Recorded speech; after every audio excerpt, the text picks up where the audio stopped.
สวัสดีครับเพื่อนๆวันนี้เราจะมาเตรียมอุปกรณ์เบื้องต้นสำหรับการเลี้ยงนกกันนะครับ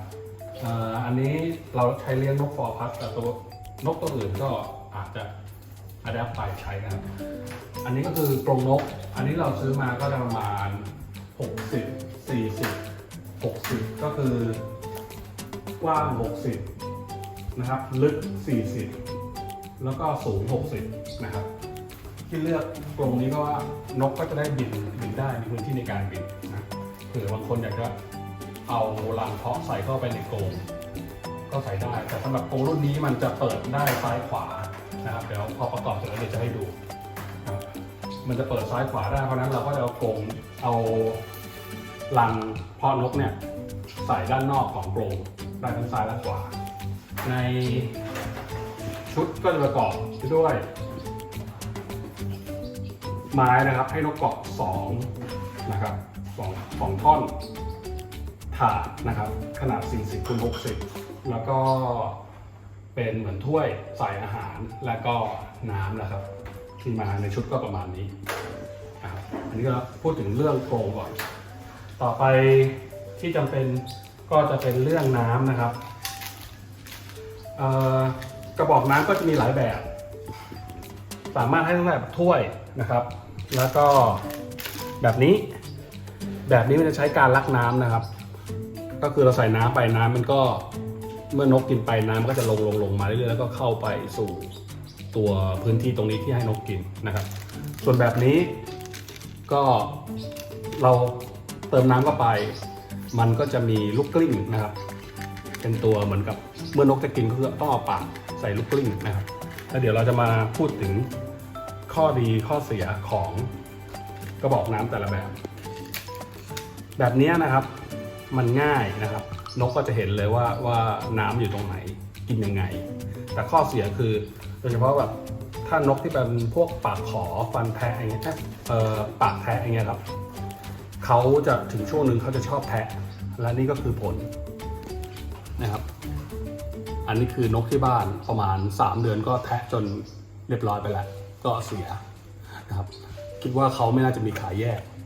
นะครับส่วนแบบที่ใช้อยู่ณปัจจุบันเนี้ยเป็นแบบนี้นะครับตรงนี้จะเป็นเหมือนกับเป็นลูกกลิ้งอยู่ข้างในนะครับใส่น้ำพอนกเอาปากมาชนน้ำก็จะไหลอันนี้ก็จะต้องฝึกและมีเทคนิคในการทำให้นกเข้ามากินนะครับเดี๋ยวเราจะมาบอกว่าจะต้องฝึกให้นกกินยังไงกับการใช้กระบอกน้ำแบบนี้โอเคจบกระบอกน้ำไปก่อนแล้วก็ที่สำคัญอย่างนึงก็คือคอนรับเล็บและคอนรับปากของนกนะครับอันนี้พอดีเลือกที่มันเหมือนกับเป็นกิ่งไม้นะครับมันมีหลายรุ่นก็จะมีทั้งแบบที่เป็นแท่งยาวๆแค่นี้นะครับหรือว่าเป็นแบบกิ่งไม้นะครับก็จะยึดกับกรงนะครับอันนี้ก็ของเล่นนกนะครับอันนี้แล้วแต่ครับกรงใหญ่ก็ใส่ไปนกมันก็ได้เดินเล่นเอาไว้คลายเครียดนะครับโอเคต่อไปก็ในกรณีที่รับนกมาแล้วนกเป็นนกตัวเล็กนะครับหรือว่ารับมาช่วงที่แบบหน้าฝนปลายฝนต้นหนาวอย่างเงี้ยก็ต้องใช้อุปกรณ์ก็คือชุดไฟกบนะครับก็จะมีแบบที่มีแสงหลอดไส้มีแสงแล้วก็หลอดอินฟราเรดแต่ที่เลือกนี่ก็เลือกเป็นหลอดเซรามิกอย่างนี้นะครับเวลาเปิดปุ๊บตรงกลางจะร้อนมากอย่าเอามือไปแตะนะครับตัวก็อันนี้เลือกแบบ50 วัตต์ก็50 วัตต์เนี่ยก็จะให้ความร้อนประมาณจากไฟถึงตัวนกเนี่ยควรจะประมาณ1 ฟุตก็คือ30 เซนติเมตรครับแล้วก็ที่สำคัญก็คือเขาเรียกว่าอะไรอันเนี้ยตัวขั้วต่อกับหลอดไฟสำคัญสุดคือตรงนี้ต้องเป็นเซรามิกนะครับทำไมถึงต้องเป็นเซรามิกเพราะว่าหลอดมันร้อนถ้าเราไม่ใช้ที่เป็นเซรามิกมันจะไหม้นะครับเลือกนะครับสำคัญตรงนี้เลยสำคัญมากก็คือขั้วต้องเป็นเซรามิกเท่านั้นนะครับหลอดเนี่ยมันจะมีหลายขนาดมี50 วัตต์75แล้วก็100มั้งถ้าผมไม่แน่ใจก็อันนี้ก็จะขึ้นอยู่ว่า อันนี้จากร้านเขาแนะนำนะครับ คือยิ่งวัตต์สูงมันก็จะยิ่งให้ความร้อนเนี่ยที่ลงมาได้ยาวขึ้น อย่างเช่น50 วัตต์ได้30เซนติเมตร100 วัตต์อาจจะได้เพิ่มขึ้นอีกเกินจาก30เซนติเมตรจนถึงตัวนก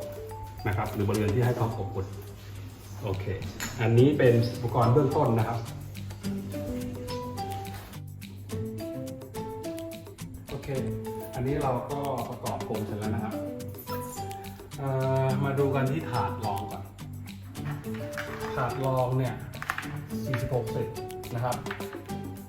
คือกว้าง40เพราะตัวนี้อันนี้ด้านหน้ากว้างของโครง40แล้วก็ด้านหน้ากว้างของโครงเนี่ย60นะครับแล้วก็ด้านลึกนะครับ40เพราะฉะนั้นเขาก็จะมีขายกระดาษเรียกว่ากระดาษ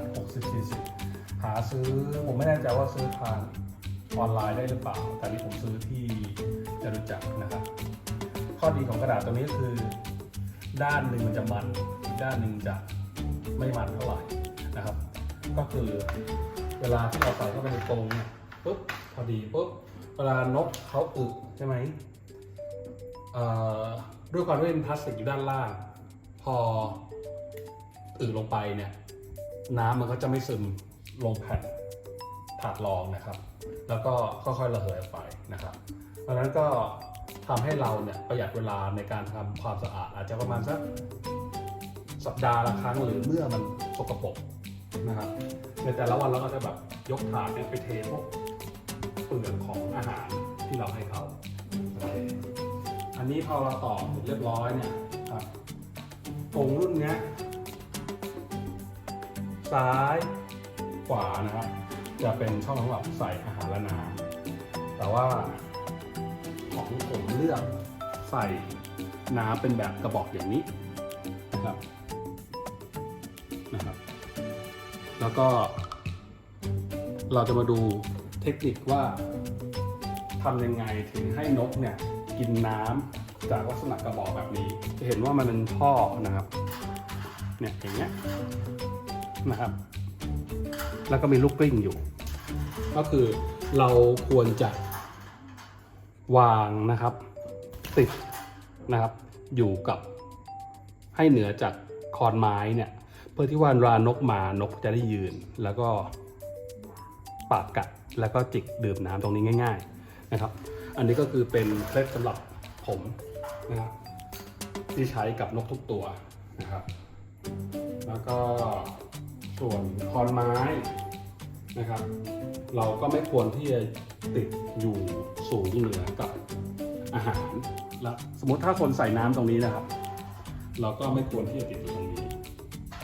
เพราะว่าเวลานกมันขึ้นไปเกาะบนไม้มันก็จะอึมันก็จะอึลงตรงนี้หรือลงอาหารตัวเองนะครับอันนี้ก็ช่วยได้ถามว่าทำไมถึงใช้กระบอกน้ำแบบนี้เพราะว่าถ้าเราใช้น้ำแบบนี้เวลานกมันกินหรือว่าเวลานกมันอึเนี่ยบางทีมันอึลงไปในถ้วยน้ำมันก็ทำให้เราต้องเปลี่ยนทุกวันแต่แบบนี้จะประหยัดเวลากว่านะครับถ้าเราใส่วิตามินก็ประมาณอาจจะ2 วันเปลี่ยนทีหนึ่งนะครับหรือเราใส่น้ำเปล่าก็นานวันขึ้นเพราะมันจะไม่เน่านะครับโอเคกรงนี้จะเป็นแบบเปิดนะครับได้อันนี้คือเปิดด้านขวานะครับแล้วก็เปิดด้านซ้ายนะครับเปิดด้านนี้เปิดด้านซ้ายขวาเพื่อที่ว่าเรานะครับอันนี้ก็คือรังเพาะนกนะครับสมมติว่าเราติดใช่ไหมอันนี้คือเราซื้อรุ่นนี้มาเนี่ยมันจะติดได้ซ้ายขวาเลยก็คือเราก็เปิดปึ๊บนะครับแล้วเขาก็จะมีตัวยึดนะครับแล้วก็ตรงนี้ก็จะมี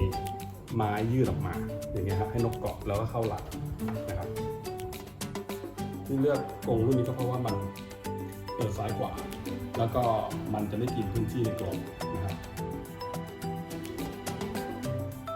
โอเคอันนี้ก็เบื้องต้นนะครับสำหรับอุปกรณ์เลี้ยงนกเบื้องต้นที่ควรจะมีนะครับส่วนในแบบตัวนี้ก็คือคุณเพชรนะครับในเพชรเป็นผู้ชายนะครับซึ่งมาวันนี้เลยเป็นพายบูเทอร์คอยส์นะครับ